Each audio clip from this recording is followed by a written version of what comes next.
떼쟁이 박근혜입니다. 네, 때를 쓰고 있죠 지금 현재 국민을 상대로, 특검을 상대로 때를 쓰고 있는 박근혜 씨 얘기를 좀 해보려고 하는데 변덕이 좀 심해지는 것 같아요. 네, 변덕이 죽을 듯하는데 일단은 이제 2016년 11월 4일 날 춘추관 기자회견에서 박근혜 씨가 진상과 책임 규명을 위해 청와대 비서실과 경호실이 검찰 수사에 적극 협조할 것 이런 얘기를 했었어요. 지가 안 나오고 또 들어봐야 돼. 네. 그리고 필요하다면 네. 본인 역시 검찰의 조사에 성실히 임할 각오이며 특별검사 수사까지 수용하겠다라고 했습니다. 그런데 한 3달째 접어드는 지금 현 시점에서 보니까 그때 했었던 얘기를 전혀 뒤집는 듯한 그런 행동과 말들을 하고 있어요. 보니까 박영수 특별검사팀의 사전 정보 유출을 주장하면서 여기에 응할 수 없다라는 식으로 지금 깔라면 깔아 이런 식으로 나왔죠. 네. 피의자가 갑인양 행세를 하고 있는데 진짜 밀당도 어느 정도 해야지 그냥 아주 그냥 갖고 놀려고 아직도 자기가 공주님인 걸로 알고 있는 것 같아요. 그러니까 애초에 특검이랑 청와대랑 계속해서 저희한테 공개되진 않았지만 계속해서 조율을 해오고 있었던 거 아닌가요? 그죠? 네. 그러니까 이제 이게 대면 조사를 하는데 네. 뭐 그냥 특검이 야 대면 조사를 할 거니까 니네 이렇게 해 이렇게는 하지 않아요. 네. 그래 어차피 썩어도 준치라고 대통령을 했었던 사람이니까 청와대 쪽이랑 이제 스케줄 조율을 한단 말이에요. 네. 장소라든지 디테일한 것까지 조율을 하는데 조율이 끝나고 나서 이게 뭐 언론에 유출을 했다. 박영수 특별검사팀에서 이런 식으로 지금 현재 주장을 하는 거죠. 그러니까 나는 못하겠다. 그게 큰 의미가 있을까 싶네요. 그렇게 말하는 거에 대해서. 의미도 없을 뿐더러 저는 그냥 청와대 측에서 그 얘기를 일부러 흘리지 않았을까 싶기도 해요. 그게 회의 자체가 진짜 소수만 데리고 하는 회의였는데 거기서 특검 측에서도 몇 명 참석 안 한 걸로 알고 있는데 자기네들이 약간 자작극하는 것 같아 보이기도 하거든요. 너무 억지 주장이고 갑자기 새어나간 것도 이상하고 그래서 특검 측에서 그런 얘기도 했대요. 그러면 한번 어디서 새 나갔는지 찾아보자 이런 식으로 찾아봐서 그 사람 벌 주고 뭐 하면 될 거 아니냐 이런 식으로까지 반응이 내부에서 나왔는데 당연히 브리핑에서는 말 못했겠지만 그래서 약간 자작극이 아닐까. 그냥 연기를 하려면 뭐든지 못하겠어요. 일부 언론도 그렇지만 대다수의 국민들 그렇게 생각하죠. 자작극 같잖아요. 그러니까 아빠가 일본군 출신이잖아요. 그 일본군들이 예전에 뭐 만주사변이라든지 이런 거 다 자작극으로 일으켰잖아요. 네네. 거기서 좀 배웠나? 영감을 얻은 것 같아요. 법적으로 봐도 특검법 12조에 대면 조사 일정은 공개가 가능하다고 나와 있어요. 그래서 특검도 그렇고 보도를 한 SBS도 사실은 그 법이 있기 때문에 그거를 방송을 할 수 있는 거라고 생각을 다들 한 거거든요. 그렇기 때문에 애초에 비공개로 해달라는 요청 자체를 한 것부터가 법에 맞지를 않는 거기 때문에 청와대라는 데가 법을 당연히 알고 해야 되는 데잖아요. 그런데 그런 식으로 자꾸만 탈법을 하려고 하는 게 더 굉장히 안 좋은 스탠스인 거죠. 대포폰이 약간 생각나지 않으세요? 뭐든지 탈법으로 자꾸 해결하려고 하죠. 네. 청와대가. 그 우스운 게 본인들이 그렇게 똥 묻은 건 모르고 특검보 4명 중 1명이 정보를 흘렸다 이런 식으로 이제 막 이상한 엉뚱한 사람 잡고 늘어지기를 시전했어요. 근데 저는 약간 이게 청와대 안에서 아직 의견 조율이 되지 않아서 이런 식으로 시간을 끌려고 했는데 혹은 그러니까 약간 이렇게 두 파로 나뉜 것 같아요. 우리 정말 강경하게 이거 조사 받지 말자 이 파랑 우리 좀 시간을 좀 많이 끌어서 나중에 받자 파가 둘이 나뉘었는데 아직 이 둘이 의견 조율이 잘 안 돼가지고 이런 식으로 자꾸 팩팩거리는 것 같아요. 갑자기 노론소론으로 네네네 양분되었다. 약간 네 그런 느낌인 것 같아요. 왜냐면 너무 갈피를 못 잡고 있는 것처럼 보이거든요. 그러니까 약간 보면은 생각이 없어 보여요. 그냥 이제 한 입장에서 얘기하고 있는 게 맞나? 그냥 막 이랬다 저랬다 그냥 자기네들끼리도 이게 뭐가 맞는지 어디까지 자기네들도 알 거 아니에요. 지금 자기네들이 억지를 부리고 있다는 거를. 그래서 일말의 양심을 가지고 적당히 양심을 찾자 이 주의랑 아예 그냥 없어진 거 다 없애버리자 이런 주의랑 나눠져 있는 것 같아요. 네. 그렇게 또 생각할 수도 있고 그래서 뭐 특검에서는 그래? 그럼 누가 유출했는지 한번 따져보자. 그럼 CCTV를 가려보면은 최초에 이 사전 정보 유출한 진원지가 있을 거 아니냐. 특검도 강경하게 쫄지 않는다. 이런 모습을 보이는 것 같아요. 그 청와대는 그 어떤 조사가 일어난 것도 아닌데도 갑자기 처음부터 그냥 그 4명 특검부 중에 1명이 유출했다고 단정을 딱 지으면서 얘기를 하더라고요. 이거를 국민의당 김경진 의원이 들었으면 이랬을 것 같아. 어찌 알았을까? 사전 정보 유출을 어찌 알았을까? 막 이러면서. 네. 근데 사실 대면 조사 늦춘다고 해도 눈 가리고 아웅일 뿐이지.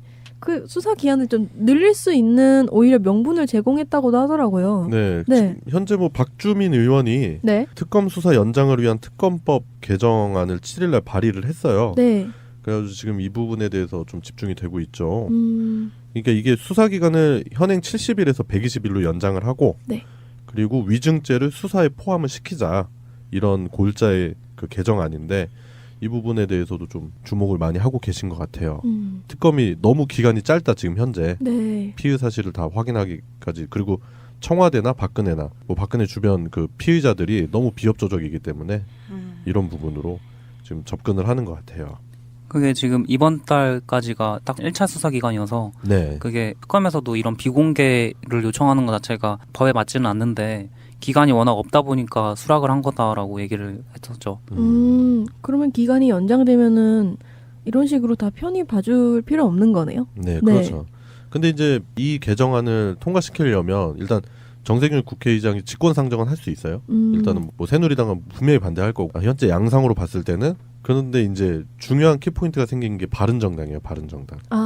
그 사람들의 그 의원 수가 좀 절실하게 필요가 해지는 상황이 되는 거죠. 바른정당의 협조가 없으면 좀 힘들 것이다. 뭐 이런 식으로 얘기를 했다고 하더라고요. 뭐 라디오에서. 그리고 그런 것도 비교를 해보면 하더라고요. 노무현 전 대통령 때만 해도 대통령 비리 사건이 딱 터지니까 언론에서 진짜로 그날 대통령이 뭘 먹었는지 몇 시에 무슨 얘기를 했는지까지 다 보도가 됐거든요. 아 진짜 매일매일. 대단했어요. 저도 진짜. 기억이 나는데 진짜 그거를 사람들이 뉴스를 다 맨날 집에 가서 뉴스만 보는 거예요. 대통령이 오늘 뭐 했나. 뭐 약간 얘기가 셀 수도 있는데 그때 양상을 보면은 그때는 국민들이 탄핵을 반대를 했죠. 근데 지금 탄핵을 해달라고 좀 네. 제발 좀 탄핵 좀 제발. 해달라고. 저 스스로 안 내려오니까. 그때는 그렇게 언론이 다 다뤘는데 이번에는 대면 조사 일정 하나 발표했다고 이런 식으로 청와대가 발끈할 수 있는 철면피 자체가 대단하다고 봐요. 그러니까 언론도 정권 교체되면은 반드시 그 개혁 대상 1호 확실하게 개혁을 하지 않으면 자꾸 이런 식 깔때기? 그 정도밖에 안 되는 거예요. 싸우거나 뭔가 혁명이 있거나 이래도 성당 이런 데 안에서는 뭐 보호막에 쌓여있는 느낌이었잖아요. 약간 그런 것처럼 청와대 내에서는 뭐든지 다 가능하다고 생각하는 것 같아요. 이게 상식적으로 말이 안 되는 것들을 청와대 내에서는 가능하다는 식으로 뭐 조사도 처음에 청와대 내에서 받자 그러질 않나. 청와대 내에서 직무 정지된 대통령이 뭐 회의 다 모집하고 그런 거 법이 아니라고 하든 말든 난 상관없어. 뭐 여기 우리 궁전이야 약간 이런 느낌으로 장애들 맘대로. 그리고 특검이 자기네들의 적인데 그래도 일단 청와대 안에만 들어와서 조사하면 괜찮아. 왜냐면 여기는 우리가 짱이니까 우리 맘대로 다 할 수 있으니까 이런 생각을 갖고 있는 것 같은데 그리고 특검을 신뢰할 수 없다고 말하는 것도 저 그것도 알 수가 없어요. 저희가 빵을 훔쳤는데 경찰이 저희 잡으러 오면은 저 경찰에게 신뢰가 없다고 피하고 이게 되는 것도 아니잖아요. 도대체 무슨 생각을 하고 있는지 모르겠어. 자기네들이 피의자 신분인 거를 까먹는 것 같아요. 광장에 100만 명이 모여가지고 바로 앞에 있는 청와대를 쳐들어갈 수 있는데도 안 쳐들어간 국민들을 못 믿겠다는 거랑 똑같은 얘기거든요. 그러네요. 그렇죠. 광장에 그때 근 200만 정도 모였을 때 있잖아요. 진짜 그 기세로 만약에 청와대를 에라 모르겠다고 갔다. 충분히 가능하다니까 진짜. 100만 명이 서 있기만 해도 그냥 청와대가 부서져요. 아니 진짜 움직이지를 못하는데 움직이지를 못하고 뭐 경찰병력 해봐야 그러면 안 되겠지만 그런 상황이 생겼을 때 경찰병이 과연 적극적으로 시위 군중을 진압할 수 있었을까? 저는 의구심이 들어요. 불가능하지 않겠나. 그 살수대첩 때 수양제가 끌고 온 군사가 100만 명이라며. 어마어마한 숫자예요. 역사 100만 새로 명. 쓰겠는데요. 그러니까요. 저는 그 약간 그 매드맥스 있잖아요. 그거 약간 떠올렸는데 분노의 질주. 필요사가 이렇게 딱 차 돌려가지고 다시 가잖아요. 그래요. 지금 결국에는 이제 박근혜와 측근들이 노리는 거는 장기화되어 가고 있는 촛불 집회가 약간은 식었다. 이런 자신들만의 분석을 통해서 그 반전의 분위기를 조금 노리는 듯한 그런 모습이 좀 보이는 것 같아요. 본인들이 데피고 있어요. 점점 더. 그렇죠. 네. 장작불 꺼질 때 바람 후후 불어 다시 이렇게 네. 살리는 것처럼. 네. 그래서. 매를 번다고 하죠. 그래서 네. 진짜 다들 뉴스 볼 때마다 국민 뭐 95%의 국민이 혈압이 오른다고 진짜 뉴스를 끄고 살아야 되냐고 막 다 그런 얘기 하더라고. 혈압 올라서 죽을 것 같다고. 그 혈압을 조금만 더 올려드리자면은 그래요? 청와대에서 이 조사 자체를 얘기하면서 나와서 대통령의 예의를 지켜서 조사를 해야 된다 이런 식으로 얘기를 하더라고요. 그런데 진짜 저희가 이렇게 무혈 사태로 시위하는 정도까지 국민들이 예의를 지켜줬는데 더 이상의 무슨 예의를 바라는 건지. 진짜로 쳐들어 올라가서 머리끄댕이 잡고 끌고 나오고 싶은데 네. 그래도 우리는 성숙한 촛불 시민이니까 끝까지 그 과정 자체는 아름다워야 된다라는 취지로 이렇게 평화 집회도 하고 그렇잖아요. 그런데 맞아요. 지금 그런 촛불 시민들을 완전히 기만하는 거죠. 광장 민심 자체를 기만하는 거고. 그 맨날 생각나는 말이 있는데 그 호의가 계속되면 권리인 줄 알잖아요. 약간 그렇게 생각하는 것 같아요. 그냥 특검도 10일 안에만 끝내자 이러면서 그래 청와대에서 해줄게 그래 너 말 다 들어줄게 그냥 하기만 하자 이렇게 다 계속 호의를 베푸니까 그게 권리인 줄 알고 좀 더 나가도 되겠는데 이런 식으로 막 나가고 있는 거죠. 이게 촛불 집회가 지난주에 이제 저도 한 2주 정도 좀 명절도 있었고 이렇게 몸이 안 좋은 상황도 있고 해가지고 촛불 집회를 결석을 했다가 이제 참석을 했는데 많았을 때보다는 솔직히 인원이 좀 줄기는 했어요. 네. 그렇다 하더라도 작년 대비 뭐 이렇게 인원을 보면은 그러니까 예를 들어 뭐 2016년도 1월, 2월에 있었던 집회들이나 이런 거 생각을 해본다면 아직 인원수가 그렇게 적은 건 아니고 그리고 제가 시청역에서 내려서 태극기 집회를 관통을해서 오거든요. 아, 네. 그렇게 많이 안 계세요. 네. 네. 그러니까 태극기 집회가 그렇게 언론에서 다루는 것처럼 그렇게 수많은 인원이 아니에요. 네. 그 소라불 광장 거기 지나갈 때 보면 초라합니다. 네. 근데 이제 언론들이 그렇게 다루는 것뿐이지 그렇기 때문에 이제 촛불 시민들이 이번 주 그러니까 오늘 방송 나가는 오늘부터라도 대거 광화문에 다시 열의를 불태우러 나오셔야 됩니다. 저는 그렇게 생각을 해요. 아, 언론들이 약간 그런 식으로 보도를 하는군요. 약간 그 왜 고시원 관광렌즈로 찍어가지고 홍보하듯이 이렇게 많아 보이게. 그리고 어제 방송에서도 얘기했었는데 태극기를 2-3개씩 들고 있어요. 네. 그래서 머릿수를 안 세고 태극기 수를 근데 세는 태극기 거예요? 그 사람 태극기 수로 아. 그냥 촛불을 하나씩 들지 촛불을 무슨 4개씩 드는 사람이 어딨어 우리가. 근데 여기다 이렇게 붙여. 이제부터 해볼까요 저희도? 촛불 그거 있잖아요. 촛대 가져와가지고 3개씩 이렇게 해가지고 6개. 저희도 초수 세죠? 그러면 뭐 300만 나오겠는데요. 네. 그리고 저는 좀 한 가지 또 짚고 넘어가고 싶은 게 어르신들 태극기 집회 하는 거 좋은데 성족이랑 태극기 받아놓고 나중에 쓰레기통에 버리고 막 발바닥 이렇게 밟고 그러면 그거 국기 훼손 아닌가요? 그것도 중죄로 알고 있는데. 그죠. 예, 그런 일도 많이 벌어지고 있고 뭐 음. 경찰관을 폭행한다든지 아이고. 의경을 폭행하다든지 전 직접 눈으로 봤는데 그런 일들이 비일비재합니다. 아이고. 그리고 그런 것도 생각을 좀 해봐야 되는데 이번에는 그분들이 시청에만 있으신 게 아니고 명동에도 막 나타나시고 그러더라고요.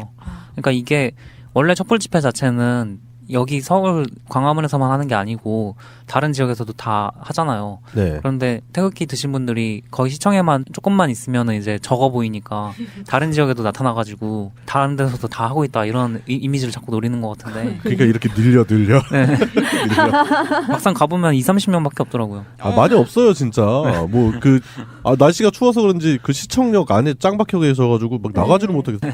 지금 일단 그래서 민주당에서도 다가오는 11일, 18일 그 촛불 집회에 의원 전원 참석을 독려하고 있는 상황이고요. 그리고 현재 야권의 대선 주자들도 적극적으로 참여를 할 전망입니다. 그래서 이제 헌재 탄핵 인용 촉구를 하는 촛불 집회의 새로운 양상이 아마 펼쳐질 것 같아요. 뭐 다음 주 초까지는 기대해 봐도 될까요? 그러면? 그 탄핵 인용 자체가 현재 계산상으로 네. 제일 뭐 베스트하게 계산상으로 나오는 거는 아마 3월 9일 정도가 되지 않을까. 이정미 재판관이 퇴임하기 전에 아마 결정을 내리지 않을까 하는데 계속 이제 탄핵이 언제까지 된다 계속 이렇게 얘기를 하잖아요. 네. 그렇게 바람직하지 않다고 봐요. 왜냐면은 사람들이 언제까지 한다고 믿게 만든 다음에 그걸 어기는 거예요. 그러니까 올해 초에 1월 달에 될 거라고 생각하셨던 분들이 그게 1월이 지나가 버리니까 뭔가 허탈하시잖아요. 지치고. 일종의 희망 고문. 네, 2월에도 된다. 2월 또 지나가고 3월 된다. 그럼 3월 또 지나가고 이런 식으로 계속 이제 가진 수를 다 써가지고 꼼수로